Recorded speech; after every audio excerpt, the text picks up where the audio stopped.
NFL legend Chad Ochocinco Johnson is back on the open market. The former wide receiver, known for his charismatic personality on and off the field, has officially split from his fiancée, reality TV star Sharelle Rosado. Let's dive into the details behind this sudden breakup. If Sharelle Rosado sounds familiar, that's because she's known for her appearance on Netflix's Selling Tampa, a reality show that showcased luxury real estate in Tampa Bay. Though the show aired for just one season in 2021, Sharelle made a name for herself as a powerhouse in the real estate world and a reality TV favorite. Chad and Sharelle's love story began in November 2020. Fans followed their relationship closely as the couple's chemistry was undeniable. Just over a year into dating, they welcomed a beautiful baby girl, Serenity, in January 2022. And last year, they took things up a notch by getting engaged. But recently, Sharelle took to social media with a surprising announcement, stating, "Chad and I are no longer together. Please stop tagging us. He is a free man, ladies." The straightforward message left fans with mixed emotions, as it marked the end of what many thought would be a lasting love. Chad, always known for his humor and larger-than-life personality, reposted her message on his own X account. But this time, his response was subtle, a gif of a man with his head down and shoulders slumped. It seems that despite the mutual decision, there's still some sadness on both sides. So what's next for the man who was never shy of the spotlight? With his free man status, fans are wondering if Chad will jump back into the dating world or focus on family and personal projects. Regardless of where life takes him next, one thing is certain: Chad Ochocinco Johnson will continue to live life on his terms. What do you think about Chad and Sharelle's breakup? Was it the right move, or will they find their way back to each other someday? Let us know your thoughts.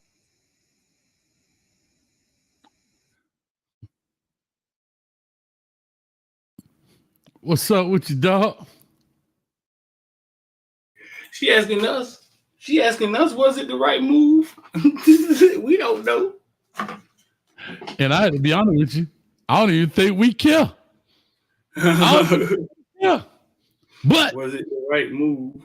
This is Hayes Street, and this is another great segment of Love and Football, also known as the Football Turns. Shout out to the homie, man, home team, Chad Johnson in the building. I don't know. It's a little shocking. I got to be honest with you. You see their interaction. You see them interacting on Nightcap with Shannon Sharp, not Club Shade, but Nightcap with Shannon Sharp. She be popping in on the camera. She be like, "Hey, and so used to see on the bottom of anything, relationship goals. Well, guess what? Everything that glitter ain't gold, ladies and gentlemen. That's all I'm gonna tell you. You never know what's happening behind closed doors. And you know there's a big thing too, Street. Everybody try to think they see other people on his Instagram and whatever, and they be smiling and laughing. As soon as they cut the camera out, they be like, so everything ain't what it seemed to be, y'all. Everything may not always seem what it seems to be. What's your thoughts on this, man? I remember Chad living in my building, right? And I used to see Chad all the time. And I used to be like, man, I'm going to get Chad to come on the show. You know what I'm saying? But I never really wanted to bother him while he was home. You know what I'm saying? I didn't want to bother him while he was at home. You know what I'm saying? So I never, so one day I decided, I was like, next time I see Chad walk around here, I'm going to tell him, come on the show. Right. Hayes, I promise you, I got out my car, walked past the elevator went ding, and him and her walked off the elevator. And you did this. You say nothing. Hey, Chad. Hey, Miss Chad. You kept riding. Why you ain't say nothing? No, close up. She has like freckles in her face, though. Like, very beautiful woman. You know what I'm saying? Because, though, like I said, I didn't want to. If it was anywhere else, man, I don't know. I just felt like, you know what I'm saying, around where he lived at, man, I just wanted people to have some peace. And I don't know, it's a weird thing, bro. Follow that man down the street in his little smart car at the red light. Be like, Chad, what's up, boy? Get on the show. No, the man got a little smart car, man, about this big. One of his cars, about this big, man. Say Ocho Cinco on the tires. The tires probably bigger than the car, dog. Little tiny small car. Sometimes you see him sitting in his car. Little tiny small car, dog. Now he can't hide. Now hold up. How a man got Ocho Cinco on his tires at his crib and he want to be, and you talking about incognito. Nah, dog. You done advertise where you at. No, sir. Hey, Chad. Matter of fact, knock on the door. Do, do, do, do, do. Yo, Chad, check this out, cuz. Yeah, dog. Nah, that's funny, man. But like I say, as you look at it and you look at the whole deal, bro, it's relationships. You know, things look good on the surface. Things look good in front of the camera, but you never know what happened. I don't know what happened. I had to be very honest. We talk about it because it is news and stuff like that. But that's those people, man. That's their live, and for whatever reason, it is what it is. Tell me this: like, why the need to come out and say, "Well, me and Chad ain't together no more, so stop tagging us"? Would you feel the need to have to come out and say that? Like, it's two things: emotion, and that emotion sounds like hurt. So what I'm hearing, I may be wrong. And Chad, forgive me, brother, if I'm wrong. It sounds like he did something because she's her thing is stop tagging us. We ain't together no more. Like to kind of kick him in, you know, between the legs a little bit. Because you see what they said in the report that he responded and put a man with a head down and the shoulder slump. Like, I made a mistake. They had a child together? According to that news report, I didn't know that. And again, you know, it is what it is. But yeah, they had a kid together. They have separate kids, and then they have a kid together. So, Chad got some separate kids now. Yeah, that boy out there. That boy done had some quite that's my Michelle moments, if you understand what I'm saying. But it'll be interesting if they talk about it on Nightcap, because they talked about Shannon Sharp's ordeal on Nightcap. It'll be interesting to find out if they talk about that on Nightcap. Could they be pulling out? Could it be BS? Anything could be BS, dog. Like, yeah, dog. If you can't tell me that Shannon Sharp going live messing with Chun Li wasn't BS, then I don't know. I'm just saying anything could be BS. Anything could be set up stage. Only thing I'm saying is once she put that out there like that, we ain't together no more, don't tag us. Let me ask you this. Does she take him back, or they get back together after you go that far? They can. I think they seem to have had a cool relationship.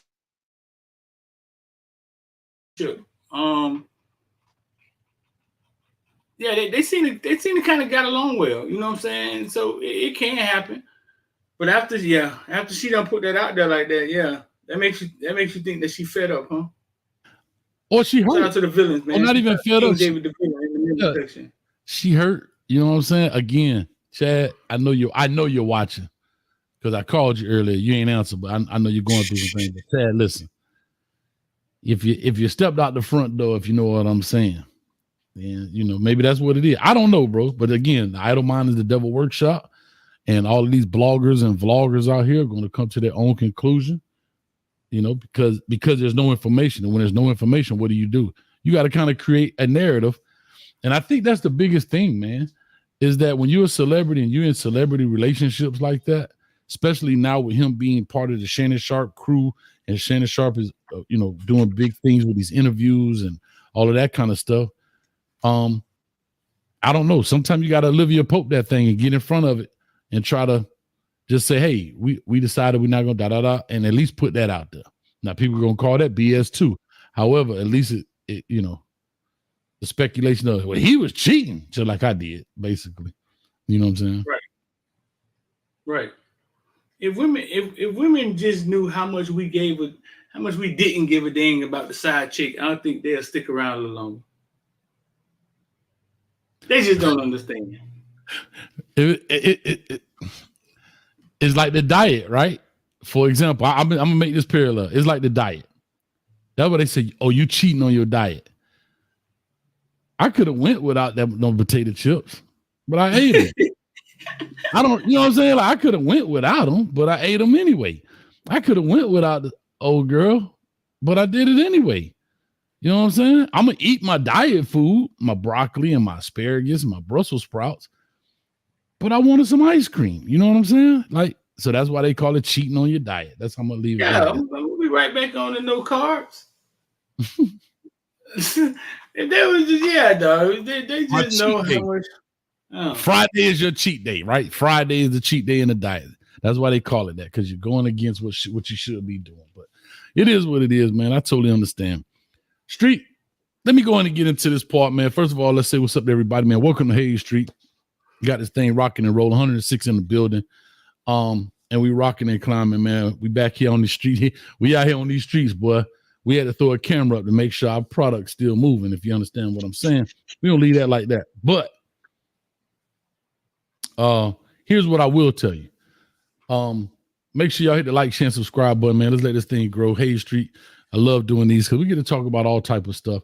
And today, I want to talk about this shirt I got on, man. What you think about this, Street? What do you think about this shirt I got on? Because I did vote today. Hold up. What am I? See that? I voted early. Damn, early vote. Early vote. I voted early. So this shirt right here, this guy, who do you think this person is on my shirt where it says vote? Oh, that's your uncle, ain't it? That's my grandfather. That's my grandfather. And my grandfather was head of the NAACP in Terrell County, Georgia, which is Dawson, Georgia, another place right outside of Albany. A lot of people may know Albany, Georgia, for 38 years, I believe. And yeah, so we just had a family reunion in Atlanta. And like I said, we just want to honor him as our family. And it says, I am D.U. Pullum. That was his name, Darling Ulysses Pullum. What's significant about your grandfather? Get into it, dog. Yeah, man. So I'll do this. I'll show y'all this right quick. This is just an intro of the what you call it? God doggone it, Hayes. This is an intro of a documentary that myself and my cousin, shout out to Sherry Pullum in the building, we put together for this. And it's kind of a documentary teaser, but this is just the intro. I'm not gonna play the teaser part because it's about 30 minutes long, so I'm not gonna do that. But what I will do is play just this intro so people can understand. And it's funny, I had a caller on last night. I was on the Colorado show, and we were talking about coaches and black coaches, and he didn't realize that James Franklin was black. He thought James Franklin was a white dude. And he was like, man, but he ain't like from Chicago, because shout out to Dr. Stallings in the building. He like, oh, he ain't like from Chicago. I'm like, bro, they make black folks come in all different colors, man. You know what I'm saying? Like innocent mistake. No, innocent. I give it to him, but I'm just saying, I found that very interesting. So I if y'all don't mind, I would like to play this. Probably about 20 seconds, 30 seconds of this intro. But like I said, I want to put this up here. All right. Let me see if this will play for a second. Hold on. I had to. All right, here we go. So I'm gonna go ahead and play this little intro. This is about my grandfather. He was a civil rights activist. He was a farmer in Dade County, in Terrell County. And like I said, man, we did this in honor of him. And especially with a vote. Like I said, I encourage people to go out and vote. I'm not here to persuade you who to vote for. Do your own due diligence, vote for who you feel, but do your due diligence. The only thing I'm persuading you to do is to vote and exercise your right, because people went through a lot. Y'all go ahead and check this out. I had to remind the thoughts I could have been another Martin Luther King. That's exactly what he said.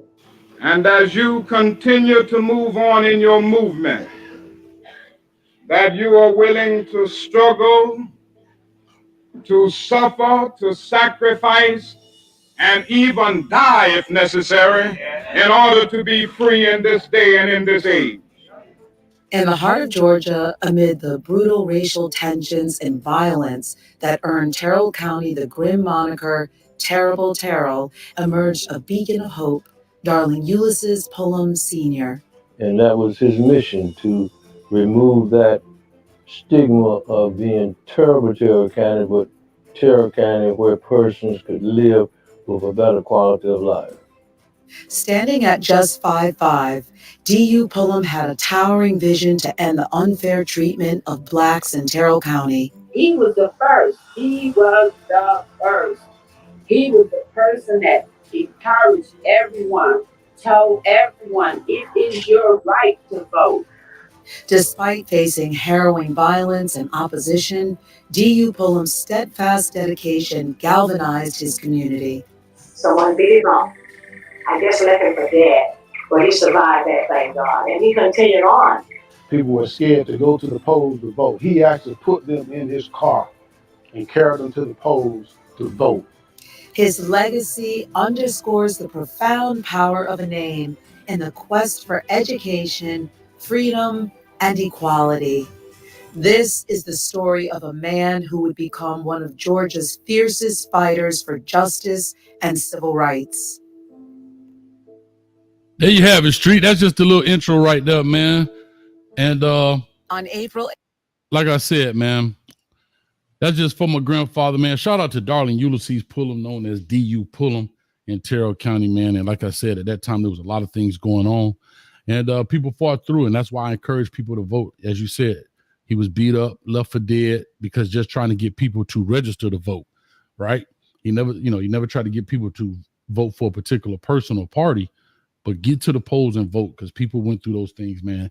And so it's important to go out there and make it happen. If you don't think it matters, trust me, it matters. It matters, because you may not see it in your lifetime, but we are actually products of what people did years, decades, and maybe even centuries before that, man. So, all right, Street, man, let's go ahead and get into this deal, man. What you got on the docket for the day, man? Or you got anything to say about that? I ain't going to cut you. I'm sorry.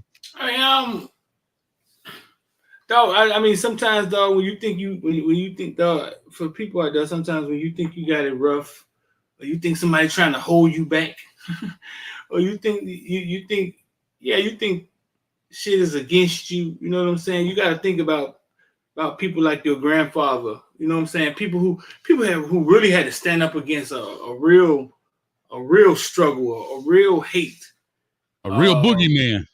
Yeah, and for simple things like just your rights to vote. You know what I'm saying? They stood in the midst of that, trying to get their point across. Sometimes, man, in entrepreneurship, when things get rough, man, I go to some of those stories, bro. Like to think about, oh man, what the hell? What I'm crabbing about? Right. You had the police against them, the government against them, you know what I'm saying? The media against them. Mm-hmm. Yep. And they stood steadfast about what they believe in. So yeah, right. man, shout out to your grandpa, man. Appreciate that, man. And like I say, man, like I said, when I went to go vote today, it was inspiring to see the amount of people, young people. I saw a lot of UCF. They're like UCF students. It was probably about 10 people together with all UCF stuff on. So maybe they were all students came together. So that was good as well. Like I said, it was good as well, man. It was good to see that. But yeah, I appreciate that, Street, and I'll make sure I pass this on to the family, let them see. And yeah, definitely, man, it was cool. It was really cool, man. But let's go ahead and push this on, man. We talked earlier in regards to, we were talking about Cam Newton for a second, and we were having this conversation, and you were shooting off some stats towards me, and we know who Cam Newton is. He does the Funky Friday Now podcast. And I think it's Cam's 4th and 1, something like that. He's got a podcast going. But let the people know what we were talking about. And I said, man, this is interesting. We got to talk about this today. Cam came out and basically said that he was done with football. His career was over. And soon as your career over, they start highlighting your accolades. You know what I'm saying? It seems as if almost that's when it's okay for people to say, Cam Newton accomplished this, that. Cam Newton was this, that. And it basically was like Cam Newton was the first quarterback to, I think I got a full list of them. The NFL MVP, Rookie of the Year, Heisman Trophy winner, won the national championship. I got a few of them right here. Pro Bowl, consensus All-American, first NFL player to throw for 400 yards in first 2 career games. Only NFL player for 30 passing and 10 rushing touchdowns. First rookie to pass for 4,000 yards. NFL Comeback Player of the Year. And I know I missed some. BC National Champion in 2010. Super Bowl appearance. And it was like Cam Newton is the first quarterback to ever blah, blah, blah.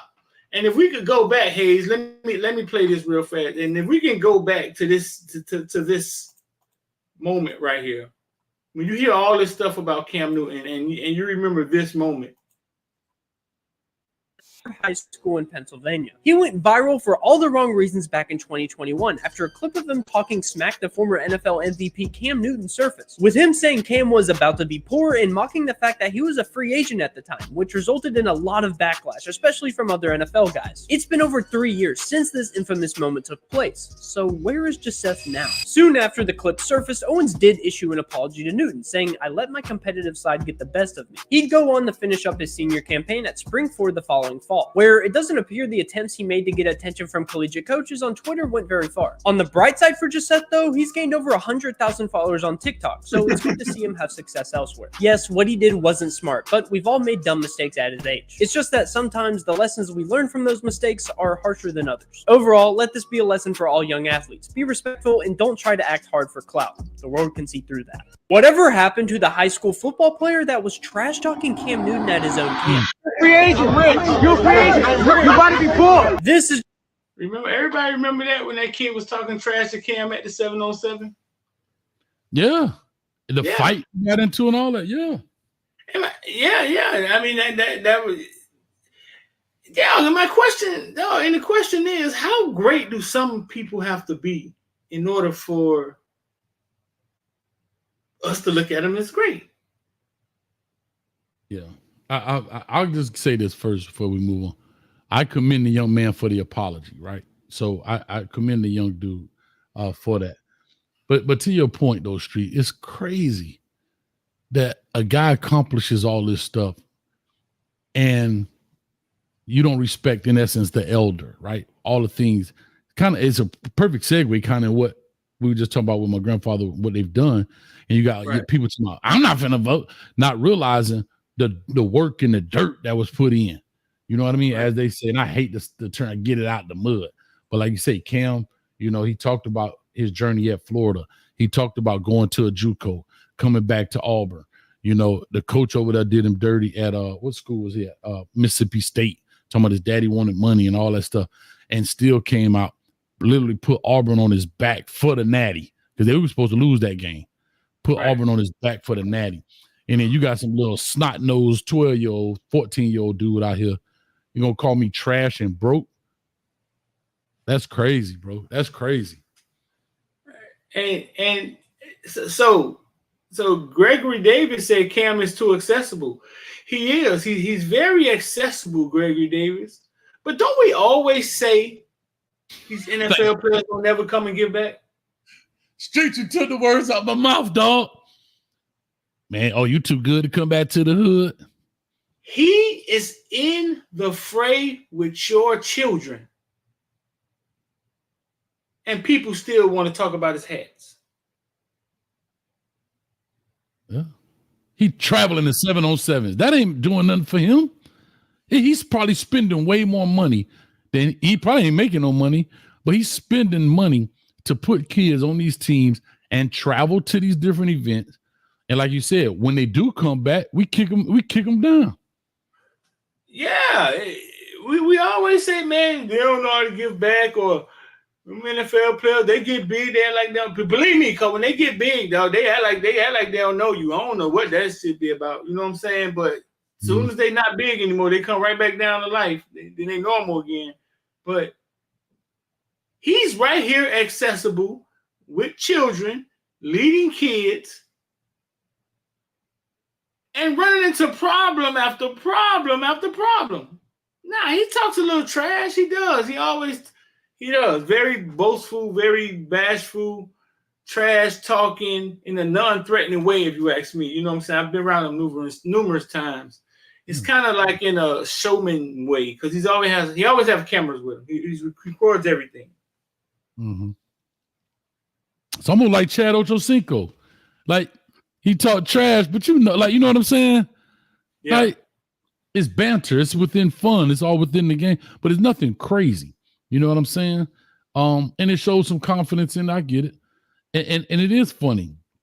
Once you decide to take that knee and bow out and say, I'm done with football, then people want to, you know, or especially when people pass away, they give you your flower. Well, I'm gone now, but love me while I'm here. And like you said, think about it. Those people were fighting Cam Newton. fighting this big. No, he ain't no little dude, bro. no. Listen, if you literally saw him in person, bro, like talking trash, like you think twice before you talk trash about him, dog. He's a huge human being. Big dude, dog. Every time I see him, I say to myself, boy, cornerbacks had to tackle this dude. Man, this dude is big. Dude is big, bro. Mm-hmm. He big. Kendrick Taylor got a great point. Cam doesn't always act like an elder, and maybe elder was the wrong word, but I was trying to say a person older who has done it. But I think I get where you're coming from, Kendrick, excuse me. And I can agree with that at some point, right? He should have never went back and forth with that shorty. Right? He should have never went back and forth. However, he did. And like I said, I just look at, again, you talk about the people around you. Somebody got to walk in there. Like, I know right now, if I'd have got into that, 12 would have walked between me and, man, come on, dude, and walk that thing off. I already know that. And vice versa. So I kind of get where you're coming from, Kendrick Taylor, but I think the big picture we're painting here is that we don't give respect to the people that come back. We're talking about Cam, but think about the people that come back and do things in these neighborhoods. I'm starting to stop saying the word hoods, in these neighborhoods, and giving back and doing charitable functions and going in, putting on camps for kids or talking to them and going to the high schools and so forth and so on.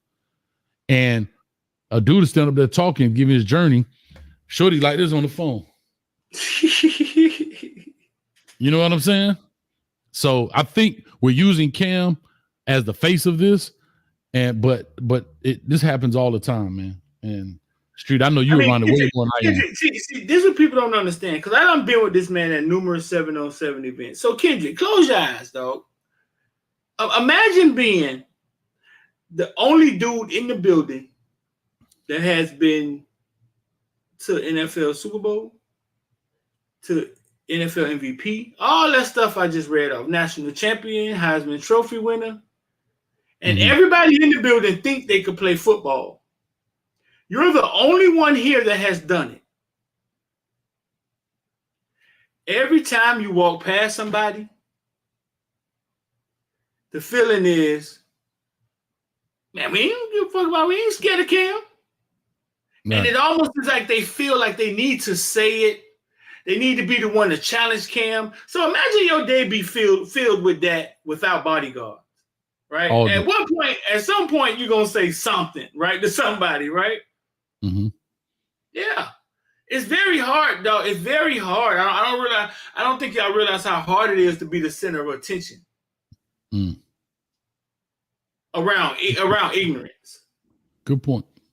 Or around competitiveness. You know what I'm saying? It's very hard.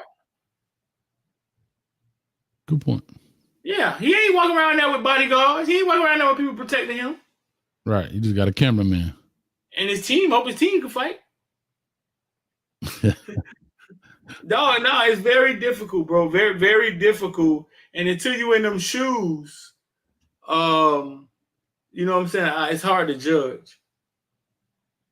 Yeah, I agree. And just like I said, I think we have to, and again, that's kind of back to people. You don't have to be starstruck, right? I'm not saying you have to be starstruck, like, oh. You should. But no, what I'm saying is you could be respectful. Starstruck, one time about you like, oh God, like it's crazy, right? Where there's some stand type stuff going on. But because our kids, I have to say this, one thing about kids that I've learned in Miami, being celebrity is not, it's not a big deal to a lot of those kids.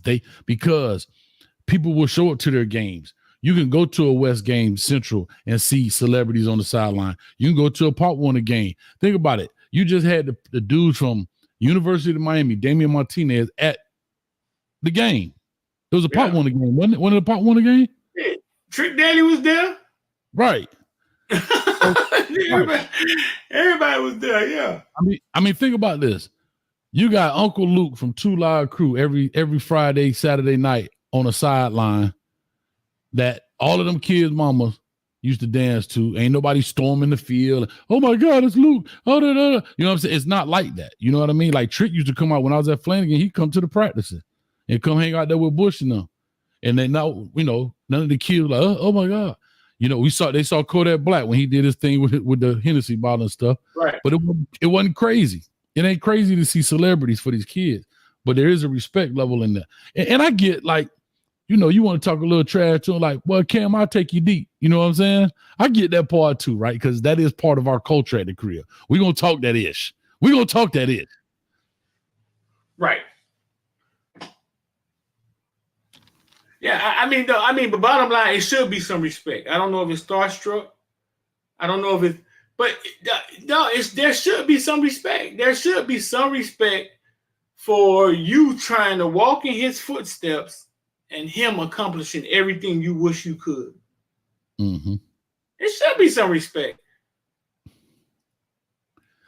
I get it. I totally understand. I mean, I'm with you 100% when it comes to it. And I just thought it was interesting because when you was reading this stuff, I had even forgotten he had done all those things. You know, like when you sit there and you put them on paper, you had got up to 12 things so far, like 12 major accomplishments. Right, right. Most people don't get to accomplish one of them. Not one. So when he got to the elite of the elite, he just kept excelling. You know what I'm saying? Right. And now people question everything you say. They question everything you say. And the Miami Dolphins got Tim Boyle as the quarterback. This man got more accomplishments than Tim Boyle got touchdown passes. Yeah. Dolphins got Tim Boyle as a backup. This dude got more interceptions than Cam got accomplishments. Like, see how that worked? And he in the league. Like, you see what I mean? So, hey. Yeah. I totally get it, man. But here we go, Street. Let's talk about this, man. It hit the airwaves, I think, today. Our beloved Miami Hurricanes, throw up to you. All hail to the you. The rumor mill spinning around. Somebody got some splaining to do, Lucy. Now, I'm going to give myself a little credit. Let me pat myself on the back a little bit here. I said this, and I realize in these YouTube streets, you got to be the first one to say you said something first so people know you said it first. I told y'all, we win a lot of games. The coordinator room becomes a revolving door. Shannon Dawson is leading the country in points right now. I know Cam Ward is a big part of that and Xavier Strepo. However, you got to go to the play caller. The coordinator puts up a lot of points and does well. Some of the smaller schools start coming to look. Those G5 schools and so forth come starting to look. Street, talk to us. What's this rumor mill going? Talk to us. What you got? Kane Sport reported that Shannon Dawson was, let me get the words right, so I don't put no words in nobody's mouth. Shannon Dawson had showed interest in the Rice head coaching job. That's how they said it. Rice.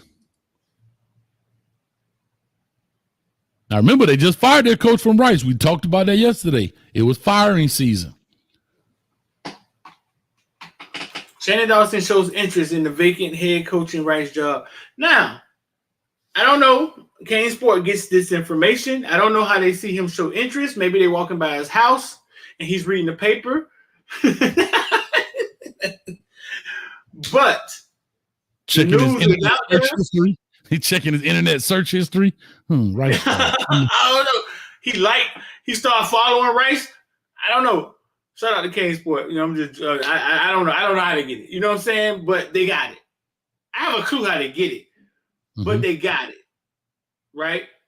Now, and I got something going. In the comment section, yes or no, are you paying Shannon Dawson today to stop these rumors? And to let because this information has to come from his agent, has to come from him. It's somebody in his camp. No different than Norvell and everybody jumping on that thing when Alabama came open, right? Okay. Alabama job comes open. 4 coaches got paid saying that they were showing interest in Alabama job. The same agent got 4 coaches paid, and one of them took the job. Mm-hmm. I'm calling BS on this. You know what I'm saying? Because to me, it's like it's business, right? But fans, I got a question for y'all.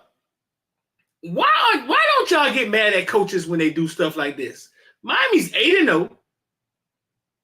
They recruiting their ass off, and in the middle of this, Shannon Dawson, his camp, his auntie, his uncle, his brother, somebody wants to leak the fact that he's interested in another job.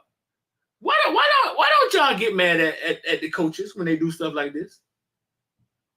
Because y'all are getting mad at the media when they say stuff like, Pickett was on a secret visit. Why you telling people that Pickett's on a secret visit? Miami ain't want nobody to know. But Shannon Dawson is threatening to just throw the fucking recruiting class, offensive side, in the trash. But nobody's outraged. I guess maybe y'all don't understand business to that level. You know what I'm saying? I don't know, but nobody's outraged, Hayes. Why there's no outrage, Hayes? Well, I'm gonna go back. I knew this comment was coming. Shout out to Yalaha Kane. Appreciate you. Rice head coach over OC at Miami? Nah. Shit. Yalaha, come on. Shit. Let me tell you something. And I get the fandom part. And I'm, but what you have to understand, you have an affinity for Miami. Shannon Dawson may say he loves it. It's a job. This is a job. Guess what? You've changed your job before, Yalaha. I guarantee you've not only had one job your whole life. You went from one job and left maybe to go to another job for upward mobility. This is the same exact thing. Same exact thing. You're trying to get to the head coach spot, right? Billy Napier left and went to where? Louisiana. Went there, did good, and got a Florida job. Now, I ain't saying G5 doing too good at Florida. However, that's the natural progression. And this is what I was telling y'all. If he shows he can win, he now takes that job and becomes such and such. Rhett Lashley gets the job at SMU because what he did where? At Miami. It just didn't sting as bad because they all got fired. So it didn't sting as bad. But the turnover is always like, that's the turnover. Think about it. Let's go look at Alabama. How many coordinators have gone through Alabama? And how many people say, I'd rather be how about the running back coach? The running back coach at Marshall. I'm sorry, the head coach at Marshall was the running back coach at Alabama. You think he was like, running back coach at Alabama or Marshall? Nah, I'm going to stay at Alabama. What he did, went to Marshall, beat Notre Dame. Right. So to Street's point, my only pushback, Street, on what you said was the example was with head coaches versus a coordinator. Right. They use the leverage from the head coach perspective to get more money because it's a lateral move. Shannon Dawson going to become the head coach, in essence, is not a lateral move from the position. It may be a step down from the level of football, but it's the head coach spot. And I knew this was going to happen. I just disagree with the Rice comment. I think it's going to be Southern Miss because he's already been at Southern Miss. He was the OC of Southern Miss 16, 17, and 18. Or Houston may come open, and he just left Houston. So if Houston comes open because they're in the bottom of the barrel, he may go there.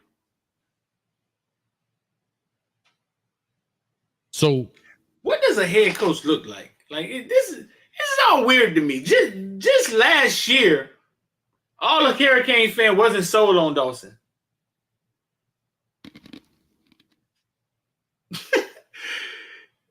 Baby Jesus walks through the door. Right, like Clint Eastwood. Start throwing balls all across college football. And all of a sudden, Dawson is a head coaching candidate, dog. Dog, you can't make it up, dog. I'll say this. That's what it's all about. Janet Jackson said it best. Huh? What have you done for me lately? And there is no coach, right? There is no coach in the world that doesn't get movement because they don't have players. Nick Saban ain't the GOAT.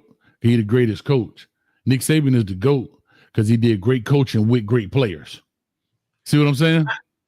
I say this. I'm gonna say this. Like I say, bro. Like, sometimes I do a good job at hearing what people don't say. Right? Like, what's the value of people knowing that you're interested in Rice's job in the middle of probably your best offensive performance as an OC in your life? What's the value? To know that you're available and these jobs are open so you don't get skipped over. Maybe that is almost like the other thing, right? I'll take this offer. Let's just take it into recruiting world. I got an offer from Miami, so Alabama will now show interest. Or Florida will show interest. Rice may not be the thing, but it's the thing that can spark these other schools to say, oh, he knows interest, because those schools that are firing coaches now are already like this at the TV every Saturday. All right, who could be the next guy? So you gotta say that to Twitter, or you got an agent that could just it's only one school at a time. Like so you need to say it to Twitter. Twitter needs to know that you have interest. Yeah, because the fan base is important. You want to get them fired up. You just fired your coach. So if I just fired my coach, now they have to wait 6 months with no word. Like we just talked about it. An idle mind is the devil's workshop. So for until December, January, somewhere around there, if there's no talk about potentials, then what? What happens? Oh, they don't know what they're doing. We don't know what we want. We don't know what we're going to get. So at least if I'm throwing a high-powered offensive coordinator name around, it's like, I guarantee. Look, you type in Shannon Dawson, and every news outlet has picked it up. Now, in the middle, listen. Now, fans, in the middle of a 8-0 run, you know what I'm saying? Shannon Dawson doing business, right? Of course, that's business. But nobody's outraged. It's very messy, dog. Listen, you're talking about everybody okay, for the people who somebody just said, I don't think Kane fans care if Dawson leave. Bro, every offensive player that's committed, Mario has had to get on the phone today and call. That's right. That's right. I want y'all to understand that. Hey, Malachi, I know you just recommitted, man. I mean, yeah. He just shook up the whole offensive side of recruiting, whether y'all understand it or not. Who reported that first? Was it Kane Sport that reported it first? Kane Sport. I saw it on Twitter on Kane Sport. So let's just say Kane Sport reported it first. Maybe they had the information, and maybe Mario was like, look, give me 24 hours to calm this down with the recruits. Hey, listen, you're going to hear some reports. Whoop, whoop, whoop. This is what we got going. I don't know I don't know the relationship. Here go the other flip side. I'm not calling them liars, but let's just say a birdie and another birdie told those guys at Kane Sport, and they ran with it.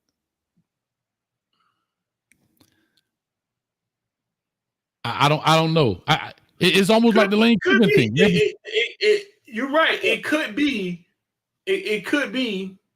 It could have. Dawson could have not have anything to do with it, right?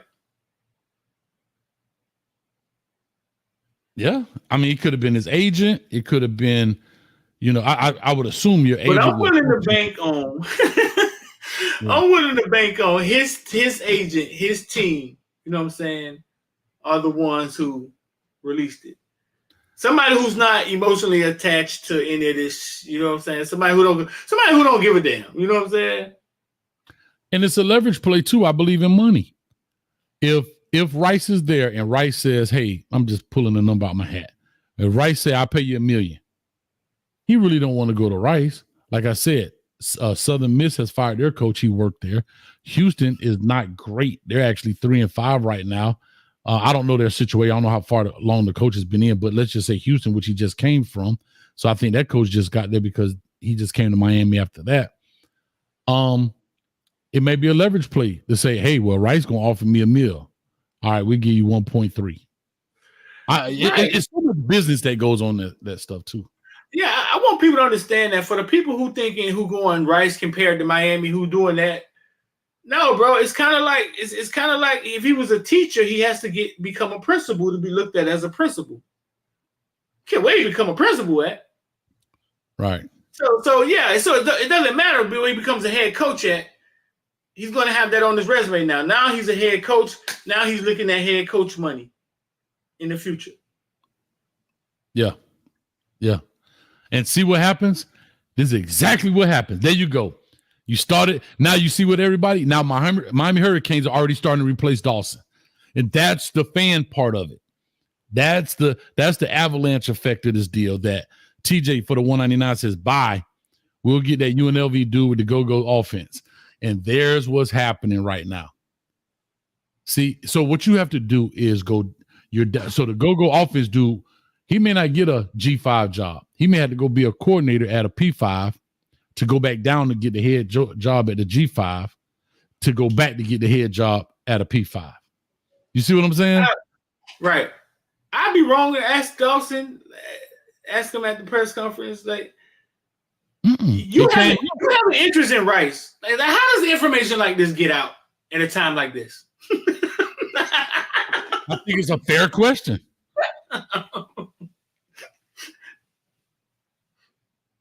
I think it's you know what, Street? I just believe fans should be out. I just believe fans should be outraged the same way they get outraged that Caneville telling people it's a secret visit. DJ Pickett on a secret visit. Oh, why y'all telling everybody? Like, you know what I'm saying? This is a lot worse, dog. I mean, it's like people saying, man, the Miami Hurricanes over the Dallas Cowboys. Butch David go to the Cleveland. Like, yes, it's that's what it is. Think about it. You got this thing rolling. You have the best college football team of all time. And it's not like all of them dudes were leaving that year. It's not like, oh, okay, I'm finna leave because 40 of them graduating, kind of like Urban Meyer did at Florida, right? They came back and Larry Coker went back, ended up losing it, but went back, cheated. Shout out to the referee, slap his face. But that's the funny part about this thing, Street.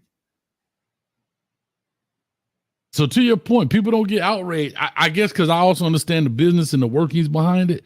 So I get it. And people, I guess, should be more outraged. Me reporting DJ Pickett hiding behind a logo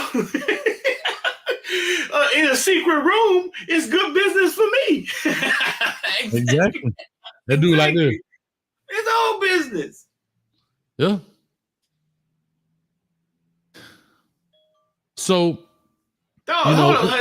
But hey, this is the listen, we got another element to this, the transfer portal. Now you got guys on the roster, right? Like damn, Dawson ain't gonna be here next year? Right.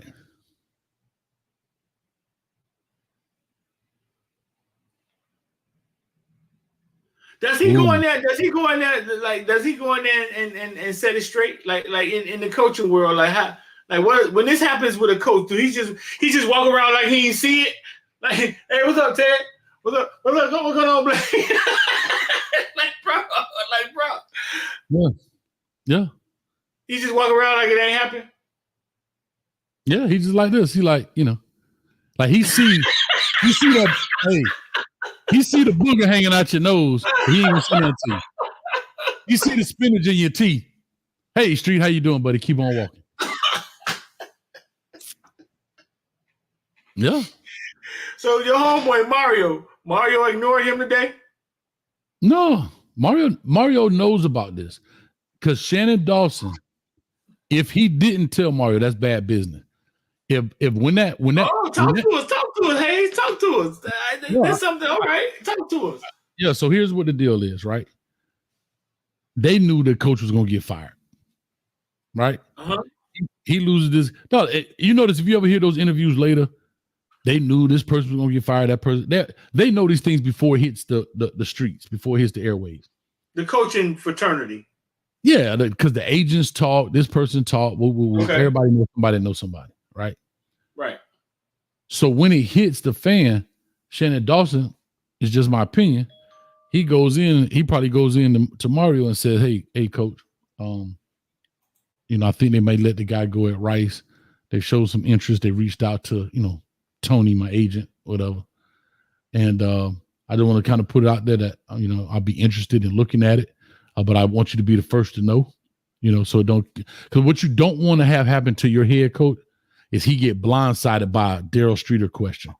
And he doesn't know how to answer. You don't want to get blindsided, and that puts those guys in bad situations because now you have the Shannon Dawson leaving, like, you know what I mean? And then you can't go up there and lie and say, "Oh yeah, I talked to Shannon Dawson about this." Woo. Because what if that is not even true? What if you just made that up, right? Let's say you made that up out the blue. You understand what I'm saying? I get it. He lied. Yeah, I get it. Right. So that's a bad look for Shannon Dawson. So you don't want that kind of happen, in essence. And so that's kind of how I look at it. So I found an interesting list right here. This is CBS Sports. Is this? Yep, CBS Sports. 2024 college football coordinators poised to emerge as head coaching candidates. Here's some of the names you could be in the next wave of coordinators. Now, this was May 27th. This was in the spring. But if they are potential head coaching candidates, it's going to happen at this particular time when people start getting fired. The first one on that list is Georgia's Glenn Schumann, right? So he's on everybody's list every year. Every year, right? So, but for him, he has the leverage. Because he's hot, he's at Georgia, you don't see them falling off, he can now wait and pick the right spot for him. Does that make sense? He's a Jeremiah Smith in assistant coaching right now. He get to pick his school in essence, right? At that level. Okay. Makes sense. Next is Blake Baker. We all know that name, LSU defensive coordinator. Well, he's a high commodity. They say Blake Baker worked wonders with Missouri's defense over the past 2 seasons, turned a unit that was ranked 105th nationally before he arrived into one that was ranked 33rd. And the Tigers finished 11-2 in a Cotton Bowl victory. Right? Garrett Riley from Clemson, offensive coordinator. Remember when the 2022 with the high flying 2022 attack? That's when they made that run, right? Yeah, right. He's a young dude. And his brother is USC coach Lincoln Riley. And then Penn State's offensive coordinator, Andy Kotelnicki, if I'm saying it right. I know I probably jacked that up. But there you go. And if you say that, and if you look at it, they're all offensive guys except one.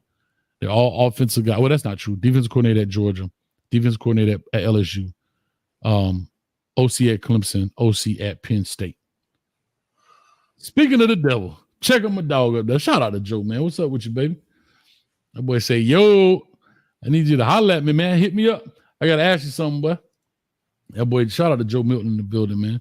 Shout out to Joe, man. The Patriots, man. Hey, Joe, the Dolphins need a quarterback, man. Huh? Yeah, tell him what Tim Boyle's stats was, man. He might know Tim. Hey, Joe, let me ask you this right quick. I know you ain't gonna say nothing.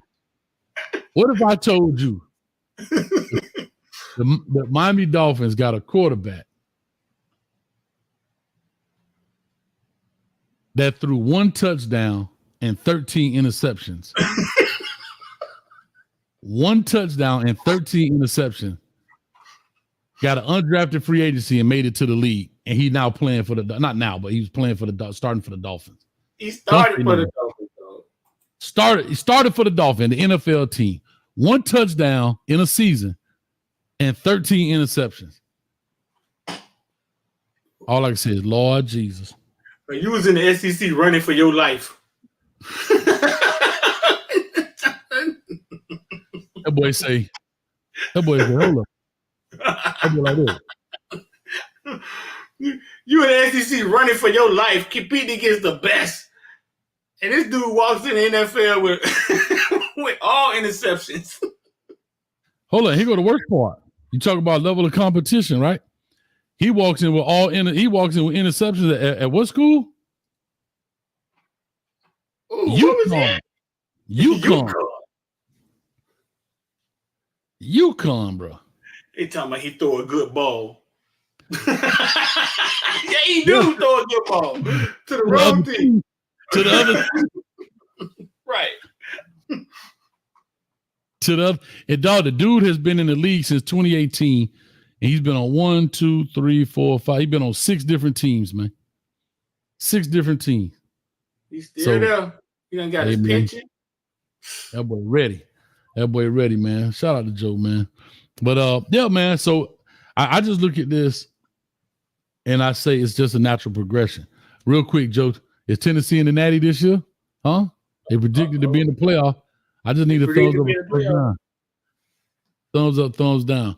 But like I say, man, you look at this deal, bro, and you say to yourself, I just think it's not, because I said this already. If Lance Guidry, like, let's just imagine we was only giving up 13, 14 points a game.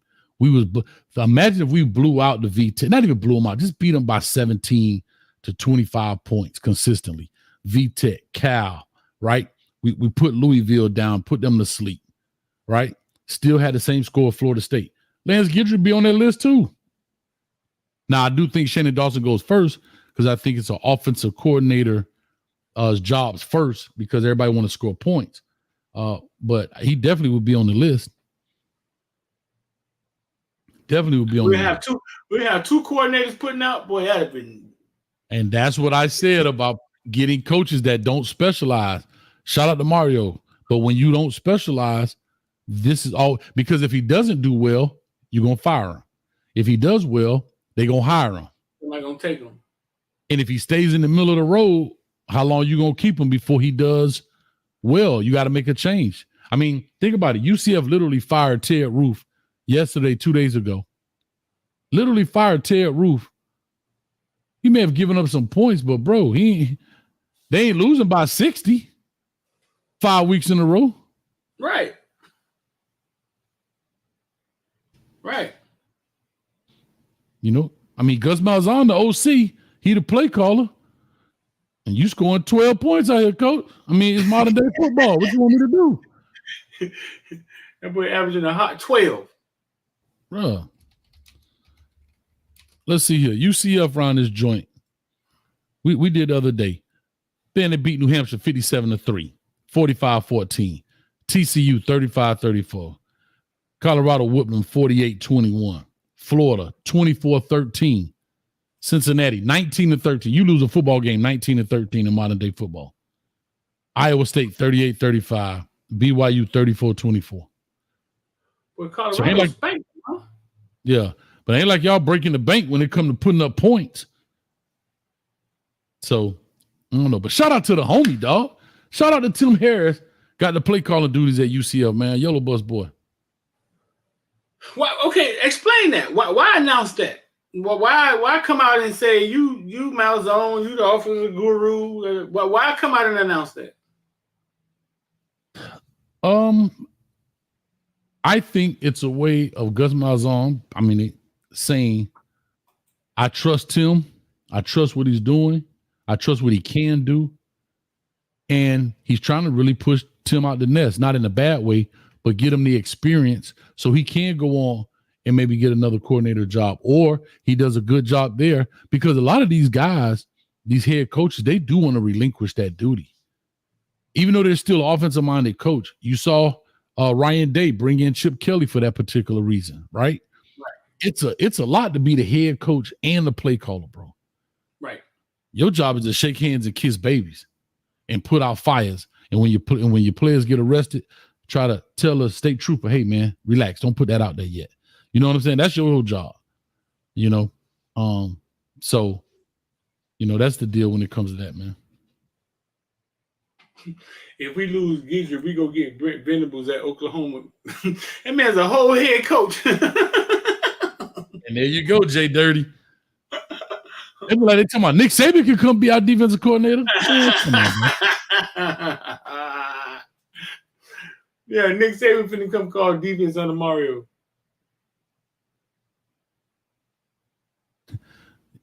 Hold up. Yaloha says, this podcast starts all the noise. Let's be sure that we ain't start the noise. Kane Sport want to put it up. They did. We going off with their report. Yeah. Well, y'all be killing us, man. We don't make the news. We just report on it. You see what I'm saying? They'll be mad at us than Shannon Dawson. Yeah. Somebody else get mad at Shannon Dawson.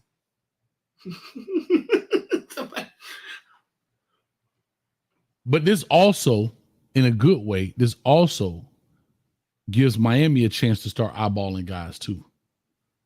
You see what I'm saying? So it's a win. I hate to say it's a win-win in the sense of if Shannon Dawson tries to keep it on the wraps and it comes out, then Miami's behind the 8 ball of who they want to eyeball for the job. You see what I'm saying? Right. So, and I think it's a good look, man. I think it's in the sense of what I'm saying, like the timing. This is the time. Trust me, in the next 2 or 3 weeks, you're gonna see some more dudes get fired. You're gonna see some more cats get fired. Let me see who at the bottom of the Big 10 right. I'm in the Big 12 right now. No, I'm Big 10. Dang. Mike Loxley might get the axe. I don't know. Think it's time for Loxley to go, dog? I don't know. He a hometown dude.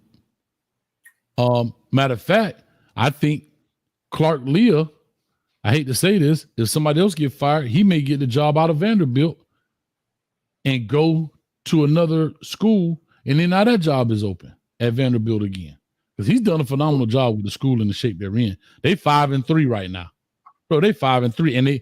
And the 3 games they lost, I can't believe they lost to Georgia State, bro. But anyway, the 3 games they lost to Missouri by 3 points. They beat Alabama. They beat Kentucky. They lost to Texas by 3 points. So they're not losing huge margins here. I mean, let me see. The only loss they have is 4 points to Georgia State, 3 points to Missouri. What's that? 7. Mm-hmm. And 3 points to Texas, who was the number 1 ranked team in the country. Right. That's 10 points. All of their losses, the 3 losses they have, are by a total of 10-point margin, and they're Vanderbilt, bro. Right. And they play 1, 2, 3, 4 conference games. Yeah, so I don't know. I think they'll be all right. I think they'll be all right. Man, let's get up out this joint, man. Let's see. You got it. I don't see how. Man, I don't see how, man. Wait a minute, man.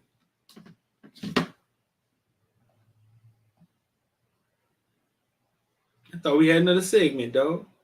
Oh, do we? We might. Hold up. Oh, we do. We do. Yeah. I thought. You know what I'm saying? Well, I was just telling you. I was just telling you to get ready for it. My bad. I was just telling you to get ready for it. I blew it. Y'all thought we was in here BSing. We got segments, bro. Y'all thought we was BSing, bro. All right. Here's the last segment. We're going to start picking the biggest game of the week as we get closer, because every loss truly matters now. And the biggest game this weekend, I think me and you agreed, Penn State, Ohio State, 12 noon, Saturday. Why is that important? You know it's important for Miami fan, because Miami fan been waiting for Penn State to lose the last 5 weeks. That's one reason it's important. Good call right there, Gabe. Penn State SMU is a good call, but I don't think it's bigger than, Pittsburgh SMU. I agree. It is a huge game, but I don't think it's bigger than Ohio State, Penn State. Because you're talking about the number 3 team versus the number 4 team. And that's got some real implications to it, bro. Because if Ohio State beats them, that gives them 1 conference loss. If Penn State beats Ohio State, Ohio State is pretty much out. They're out. Right. They will have 2 conference losses. They'll be 6-2. No, 6-2, excuse me. You think the AP poll just flip-flop them? Or you think Ohio State gonna eventually they gonna fall? You mean if they lose to Penn State? Yeah. I mean, I think they drop them a little bit. I think Miami moves up. Miami with this win come Saturday again. Oh God, don't say it. Oh, you've been talking about this game for a long time with Miami Duke. No, did you say the name? Street. Did you say the name? Street. I said it, dog. No.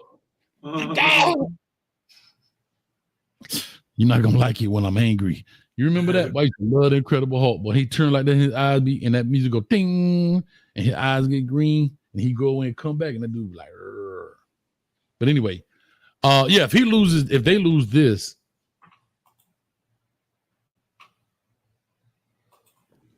I'm trying to think who Penn State has. Penn State, in my opinion, don't have any major competition after Ohio State. So that means I think they go undefeated the rest of the year. After Ohio State, they got Washington, which is okay, Purdue, Minnesota, and Maryland. Now, I don't know if Drew Allard is still hurt. I know he hurt his arm in that game, in the last game against Wisconsin. So I don't know if Drew Allard is still hurt, who's the quarterback at Penn State. But that'd be huge right there. And guess what? If they do lose that game, Penn State is now taking Michigan's spot as the thorn in Ohio State side right now. Oh no. Oh no. Could this be the end of Ryan Day? Like, that man is in a tough spot, man. He'd probably be better off going here and just taking the Rice job. Like, you know what I'm saying? Bro, that man is in a tough spot, bro. This man can't, man, he in a tough spot, bro. Hey, go find you a school with no expectations like Oklahoma State. Mike Gundy gonna be there so long till his mullet fall off, and he's just gonna have a George Jefferson up there.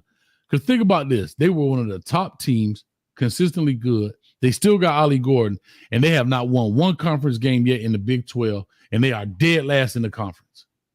And he ain't nobody talking about him losing his job. Got dudes getting arrested. No expectations. Kind of how Clemson was built. Yeah. And I'm scared. Who just said it? Right here, Kendrick.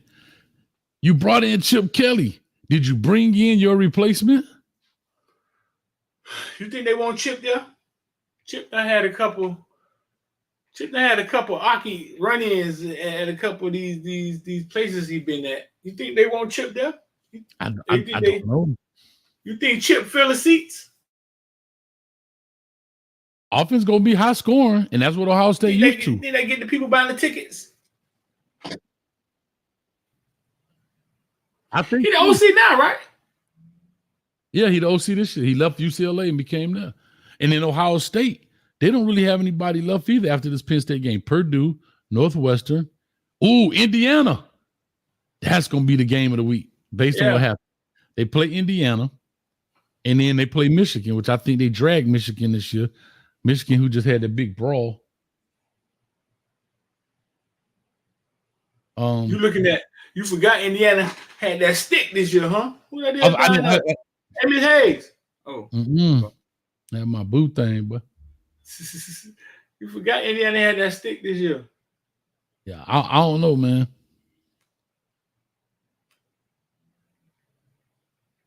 I don't know. So it'll be interesting. It'll be interesting, bro. The Ohio State game.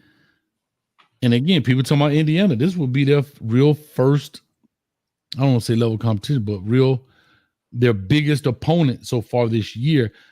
And that's not the other teams, but we're talking about highest rank. They haven't played anybody ranked this season. They haven't played one ranked opponent this season. So that would be interesting. They haven't played one? Not one. But they're doing a good job whipping people, though. They beating cats by. I don't think they have a 7-point win yet. Like they whipping people decent, like 77-3. Good Lord. 77-3, bro. Thumping people, bro. They ain't playing. Shout out to my son in the building. Check my son out street. He look just like his mama. Oh, how does he get these screenshots of you? Yeah, I don't know what Miss Wilcox is. I've been looking for her at night with a flashlight. Shout out to the Oracle in the building. Now go to bed, son. Or go in the room and play your PlayStation 1. You got a PlayStation 1. But Street, let's go on with you. I don't see how. Let's get up out of here, man. OC how. Mm-hmm.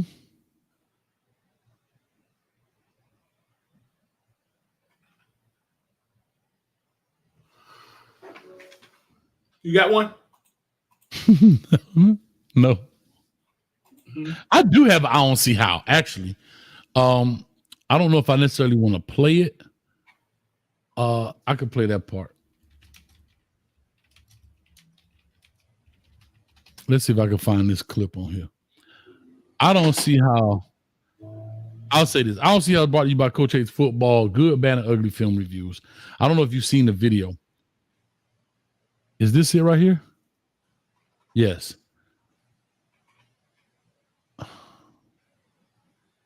I don't see how. What's up? Okay, I'll put this up here. I'll play it. I don't think they're bangers. It's breaking news. I don't see how this is even. I want you to hear this. If you haven't heard this, y'all got to be crazy. Minneapolis is crazy, bro. I don't know what's going on in Minneapolis, but bro, check this out. Just listen to this, Street. This was a shocking moment caught on camera. Video obtained by our NBC affiliate KARE 11 shows David Matori trimming a tree outside his Minneapolis home Wednesday when, according to court documents, a bullet was fired from his neighbor's upstairs window. The bullet went down through my neck and then all the way back to my spine. Matori told NBC affiliate KARE 11 he's also recovering from broken concussion. Adding, the last 11 months since he and his wife moved in, they've been living a nightmare next door to John Shawshak. Court documents show the victim called police 19 times prior to the shooting for incidents including harassment, hate speech, and verbal threats. It also says Shawshak suffers from mental illness. Shawshak has been charged with attempted murder, but he is not in jail. Police allowing him to stay in his home because they say he's a threat to himself and others. The likelihood of an armed, violent confrontation where we may have to use deadly force with the suspect in this case is high. That excuse sparking community outrage. We have to take violent criminals off the street. So I'm not a police officer. I don't know how that gets done, but I know it needs to get done.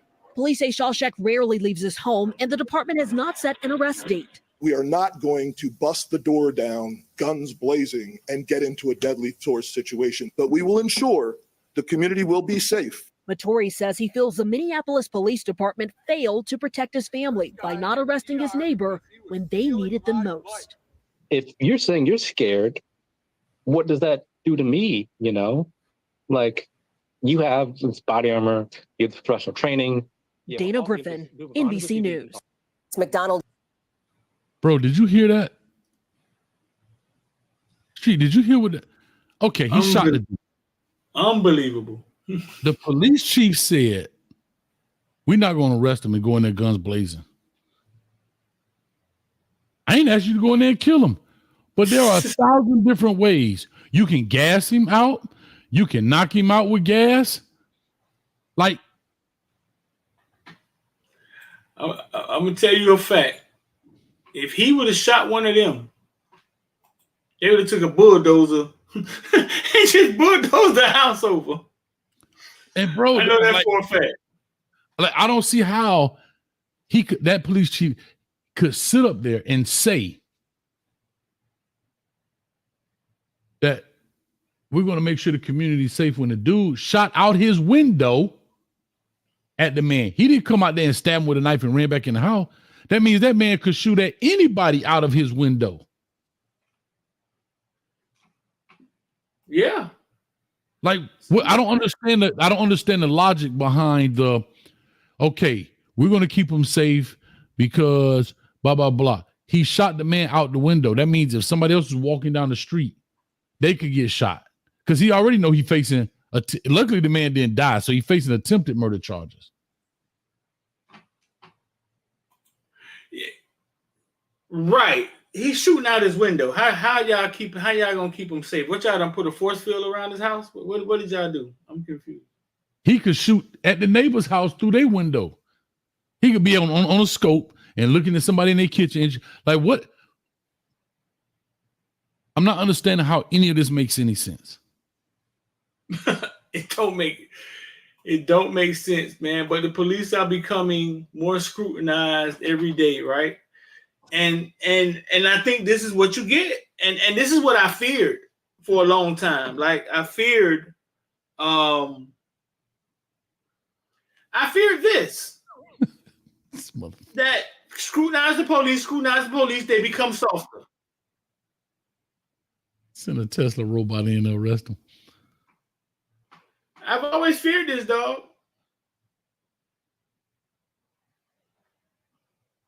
I'm clearly amazed that you shoot a dude. It's on camera.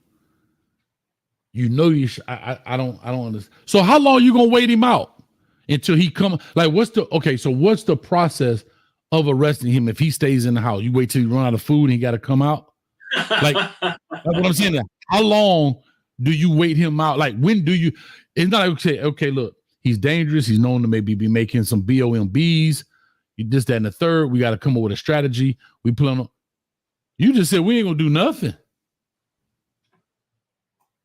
And I'm sitting in the hospital with a bullet through my neck to my spine in a neck brace, and this dude sitting there watching reruns of MASH and Tom and Jerry. Come on, dog. You say reruns of MASH. Come on, dog. Come on.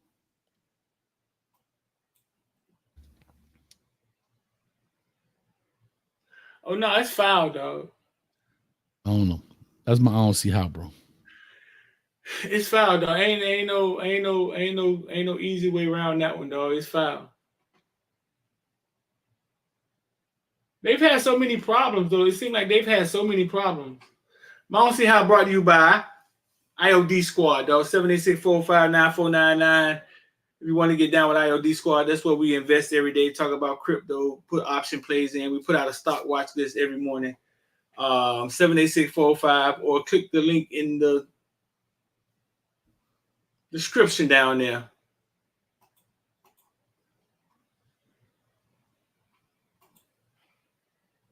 Let's see. That's amazing, bro. You bothered behind that, right, dog? Bro, they come get you. They come bust you down for not paying child support. You done shot a dude. Shout out to Manny Diaz coming through Saturday morning at 12 o'clock. Hey, shout out to Manny Diaz, man. I don't see how he couldn't answer this question. I got a question. In the last 15 years, the Miami Hurricanes have been first in recruiting in the Coastal. In the last 5 years, they've put more players in the NFL than any team in the ACC. If you had to take a guess, could you tell us why that hasn't led to more success? So, I'm sorry, say that again. Okay, so the last 15 years, the Miami Hurricanes won in the Coastal. In the last 5 years, they've put more players in the NFL than any team in the ACC. If you had to take a guess, because I know you haven't been here over 15 years. If you had to take a guess, could you tell us why they haven't led to more success? I don't know more players than any ACC team in the NFL. I mean, but the last 5 years. Yes. Yeah, I don't know what the answer to that question that you're looking for is. It's like most things. I'm sure it's an answer. People can find whatever the answer they want to find. I'm sure there's a bunch of things involved in it. I think everybody knows recruiting rankings are a tough part of a story. I don't know. Look, here's what I know. What I know is we're ending our third season being a head coach. I'm really excited about the first two. He finally put it together. I'm really excited. I can't speak a lot about 15 years and all those other things that you discussed and that you said. I think if we keep doing what we've done the last couple of years and we keep bringing in the talent we brought in the last couple of years and we keep playing, I think things are gonna get really, really good around here. So I'm I can't carry around the burden of 15 years and 5 years and things like that. We got here, the program was where it was with the personnel that we had in it. And we try to get our people better every year, you know, and that's us as coaches, that's us doing a better job every year. But it's not complicated. You want your program to be better, you bring in better people. And I think we're bringing in better people. I just do. So. All right, thanks. Great. Thank you, Coach. Thank you, everybody. If we don't see you before Thursday, have a happy Don't take that down yet. Don't take that down. And we'll see you Saturday. Hold up. Don't take that down. Thank you. I got a question for y'all. Pause it for a second.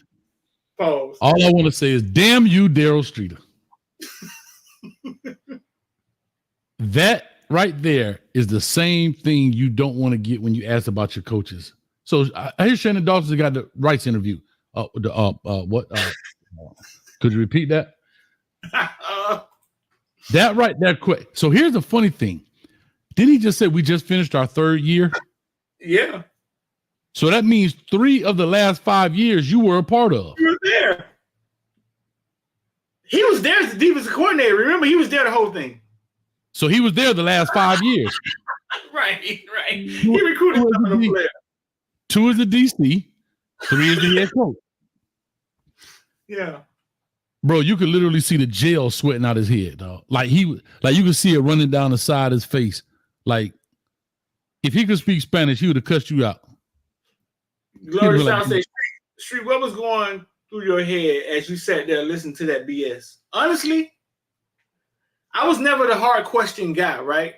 And I didn't think there was ever a question we could serve up that they couldn't tap dance out of.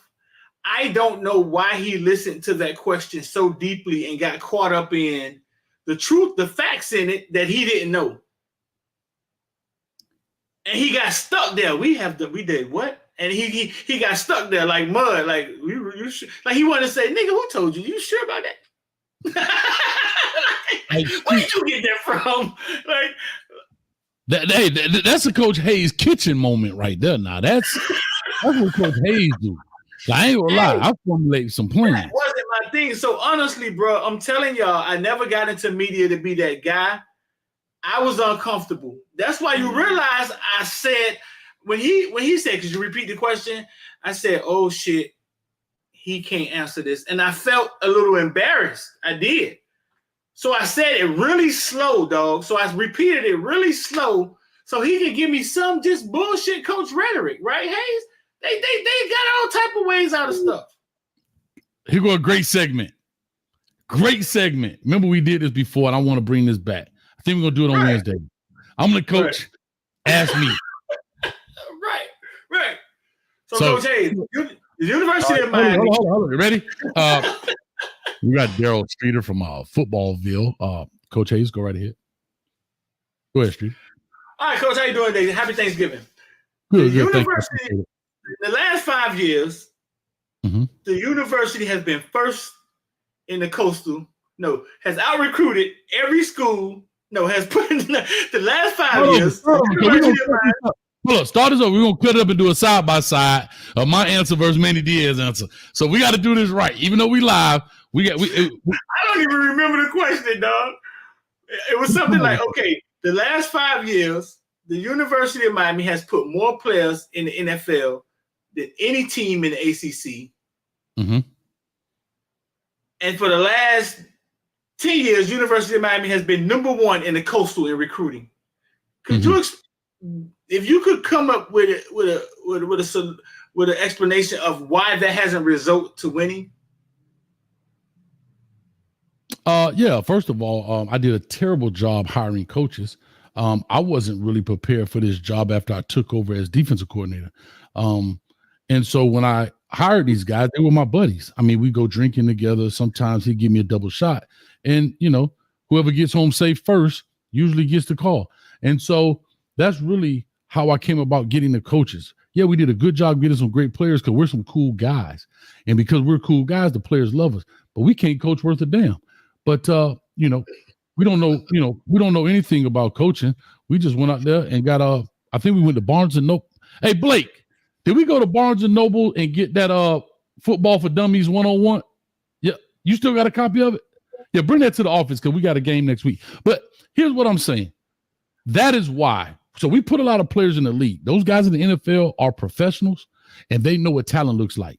We know what talent looks like too, but we don't know what to do with it because we just started doing the thing. Next question. Honest answer, Coach. Honest answer. Thank you.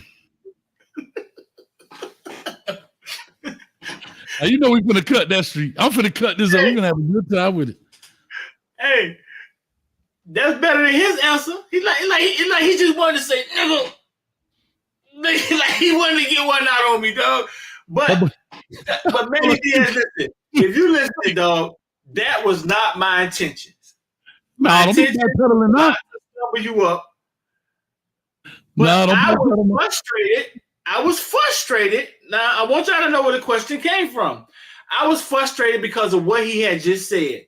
We got to get better players. And I watched kid from Miami, and we trying to get these kids to go to Miami, and you're recruiting these kids, and you're getting them saying, we got to get better guys. After pulling one of the greatest COVID recruiting classes you ever pulled, you're still telling me we got to get better guys. I got frustrated. I had my guy Vic, who just loves to go do stats and pull statistics, put that question together. And I asked him, I said, bro, listen, the Coastal, where have Miami been recruiting in the Coastal the last 10 years? And he came back with that shit. And I was like, this is George. Before he sent it to me, Hayes, he said, bro, you're not going to believe this when I send it to you. Wow. Wow. Yeah. He was like, dog, you're not going to believe this. Miami has put more players in the NFL than any team. Manny said, any team? Did any team? He wanted to say that even Clemson. So you mean hold on? So you mean any as in like all? Like every both sides? Or you mean like some, but any? You know, sometimes you say any team, but you really mean some. You ain't talking about Dabo now, right? Like we had more talent than Dabo. He wanted to say even Clemson. He wanted to say. But shout out to my boy Vic, dog. We kind of worked together on that. And this was before ChatGPT. Like Vic just is he was at ESPN. He's just a stat guy, dog. When I told him to go find it, he came back with it, bro. And it was like he was like, Street, you're not gonna believe this. Here's why Miami has been number one in the Coastal for the last 15 years in recruitment and can't win it, dog. Here's what I knew you had him. Anytime you wipe your sweat with your thumb, like you know, wipe your sweat chain. When that boy did like this, I say, yeah, he out of there. And as a coach, he like, why did he get stuck? Like these coaches are trained to get out of these questions. Like he literally heard the question because I did it to DeMarcus Van Dyke too, and DeMarcus Van Dyke paused. It's a great because he didn't believe it, huh? Street, can I tell you something? That was a great two things. I'm gonna give you a lot of credit. When you asked the question, you asked it like the very first time when you asked the question, it was on point. It was some old like some seasoned vet reporter question. It wasn't like you didn't stumble through the question that made it sound confusing. You were like, so let me. And bop, bop, bop, like you worded it perfectly. It was clear, it's concise, perfect. Then when he asked you to repeat it, you did the exact same thing. And then you even said, and I know you weren't here for the whole 15 years, and then you went right. It was a clean question. It wasn't like, well, Manny, in the like there wasn't any ums and ahs in there. And so it was asked like a vet dude. Not saying not, but I'm saying like a vet dude. It was bomb. And it was a great question. I think that was stumped 90%, 95% of the coaches out there because it's a stat they never even realized themselves. That's why they've never talked about it. And sadly, Hayes, I think he knows it doesn't make sense. Right. And he has no way to get out of it. Like you can't cliche your way out of that. Well, we got to work harder. And no, the way it was formed was because you didn't say 5 years. Because if you would have just said, well, they've recruited the past 5 years, had the most players, you could say, well, we got a lot of talent. We got to build a culture around it. But you said 15, bro. 15 years, you've been number one in the Coastal. In those 15 years, the last 5 years, you actually produced NFL talent. Why aren't we winning? Great question, bro. What did Susan say? No, that was the other question. Never mind. My bad. I got him confused. Gary Jackson is not in those rooms. Like he's not. He doesn't really listen. Like he's not really in those rooms. He tweeted that question so fast, though, and added us. My phone went to going on. Bling, bling, bling, bling, bling. No, he tweeted that question so fast, though. Nah, that was a great question. It was a stumping question, but it was a great question. And I think it was a relevant question, even though he couldn't answer it, because you even gave him a way out to say, listen, I know you weren't here for the past 15, but at least the past 5, you've been here 2 as the coordinator, 2 as the, and you had the great defense, right? The Storm 18, whatever it was. Yeah. Yeah. You was part of a 10-2 team. Right. Yeah. So great question, dog. I love it. But we're gonna this thing right here about to get chopped and screwed right now. You gonna put his answer next to your answer? You'll see. We finna go to work street. Your answer is probably the truth. Exactly. That's why because we've hired a bunch of young coaches hire under young coaches. And that's kind of what the truth was. We've hired a bunch of guys that we didn't hire the Marios. We didn't hire guys that were who he knew. He hired who he knew. Those are the guys. Think about it. Everybody he hired worked under him from when he was at Texas, when he was at La Tech, when he was at Memphis. They were all understudies. And can I say this to you? I'm not trying to be funny. When you look at Mario Cristobal in his first job at FIU, he did the same exact thing. Everybody he hired was under him at at Miami. He brought in Jeff Popovich, who was at Miami. D-Train that you see with him now was at Miami. They were in different capacities, but they were at Miami. Juan Navarro was at Miami. A lot of these guys were at Miami, and it's like, hey, we're going to FIU. You be helping out with the DBs. You want to come with me? Because remember, how long was Mario out coaching before he became the FIU coach? Let's see here. So he hadn't had a chance to build up a Rolodex of coaches. So you had to hire your food, like people you know. Mario Cristobal. You know what it's like, dog? It's like Def Jam. It's like Def Jam giving money to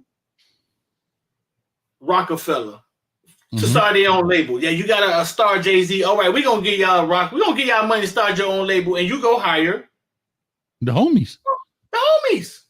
Yeah. Right. So we're hiring a young coach, first-time head coach. So he's hiring his not high school, but his homies that's on his level. The understudies. They were really his understudies. They were all graduate assistants. Here's a perfect parallel. Manny Diaz started as a GA in 98. And then he was a GA at North Carolina State in 2001. Linebacker coach, 02 to 03. Special teams at North Carolina State still. Then he goes as the DC in 06 to Middle Tennessee State. Stays there. Then he goes to Mississippi State. Then Texas, Louisiana Tech, Mississippi State, Miami, Florida. Then becomes the head coach. But if you go look at Mario Cristobal, he started in 98 as well as a GA at Miami. Then he goes under Greg Schiano from Rutgers. Well, who was all of the people on that Rutgers staff with Greg Schiano? Miami people, because he left as a DC. Right? Then he comes back to Miami as the tight end coach, then the O-line coach, and then he gets the head coach job at FIU. So his whole coaching tenure was Miami, basically Miami people. That's who he knew. And if you go look at the FIU staff his first year, a lot of those guys came from Miami. Except his coordinators. Yeah. Yeah. And for the people that was Miami's, I think that was Miami's Achilles heel these last 15 years. Mm-hmm. Yeah. Hiring guys that probably didn't deserve the job. Not saying Manny, I'm glad he's worked his way back to it. You know what I'm saying? But hiring guys too early at a place where y'all love football in Miami, and the bar should have been a lot higher than Al Golden. Then even Randy Shannon, and we all wanted Randy Shannon. But Randy Shannon, the other crazy stat is when it was like no head coach Miami has ever had went on to be a head coach the last 15 years. That was another crazy one. Like it just changed with Randy. I mean with Manny, because he became Duke head coach. Mm-hmm. The other one was what's the guy name who went to Southwest Texas? You know what I'm saying? 2001 coach. He went on to be a head coach. He went to Coach UTEP. went on to be a head coach at some small school. UTSA. University. Right. Other than that, none of our head coaches became head coaches anywhere else. That's what we were hiring. Yeah. Al Golden left and went to the NFL. He was at Notre Dame for a little bit. Went to when I did the OTAs with the Lions, he was there. I ain't speak to him because I hated him, but I say hey, coach. Al Golden, he was at Detroit Lions when I went up there and did OTAs up there. He was there at that time. You hated Al Golden? No, I just Hurricanes, man. You ain't winning. Gotta go, dog. No, I just said that jokingly, but no, but I'm just saying, man, it is interesting, Street, though. Like, it is an interesting dynamic. And the thing is, even with Randy Shannon, nobody else wanted the job, bro. They wanted John Gruden. John Gruden, like, no, y'all, because remember, they weren't paying like that. Houston, they weren't paying like that. Remember, Randy made what? $800,000, $900,000, $800,000 a year? Crazy, dog. Crazy, dog. Yeah. Unthinkable, bro. So think about this. Randy Shannon made $800,000. What do you think Larry Coker made? And he was on the national championship team and then took him back. What do you think he made outside of incentives? $800,000? And the players hired him. He probably right. Him and Ed Reed probably him and Ed Reed, you know what I'm saying? Like get out of here, man. Go jump in this space with X them. All right, man. Oh, y'all can jump into space? Yeah, they're in there now. I done forgot. I got a Miami show to do. God doggone, get out of here, man. Man, bye, man. Yo. I forgot it Wednesday. I went and voted, man. Appreciate y'all. Make sure y'all hit the like, share, and subscribe button, man. I'm finna jump on. I'll be on about 9:15. Damn, messing with you, man. You know what, Street? Mother, I can't believe Street. You know what's coming. Get behind up out of here, man. Peace. X them in here doing, man.